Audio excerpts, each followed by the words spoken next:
integration of 2x plus 3 divided by x square plus 2 into x minus 1. ಇದನ್ನ partial fraction method ಅಲ್ಲಿ ಮಾಡಬೇಕು. ಈಗಿನ blue print ಪ್ರಕಾರ 5 marks ಅಲ್ಲಿ ಕೇಳಬಹುದು. ನಾವು ಫಸ್ಟ್ ಇಡೀ ಫಂಕ್ಷನ್ ಅನ್ನ ಔಟ್ಸೈಡ್ ತಗೋಣ. ಸರ್ ಹೇಳೋ ಫಂಕ್ಷನ್ ಹೇಳೋ 2x plus 3 divided by x square plus 2 into x minus 1. That is equal to x square plus 2 is non-factorized quadratic factor. Non-factorized quadratic factor ಆಗಿದ್ದಾಗ ಪಾರ್ಷಿಯಲ್ ಫಾರ್ಮುಲಾ ಬರೆಯಬೇಕಾದ್ರೆ any constant times of x plus b divided by ಹೇಳಿ x square plus 2 plus this is linear.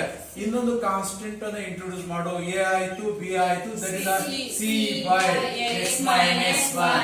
Now LCM ಉತ್ತಾಮರಣ 2x plus 3 divided by x square plus 2 into x minus 1. LCM of the denominator is x square plus 2 into x minus 1 upon ax plus b into x minus 1 plus c into x square plus 2.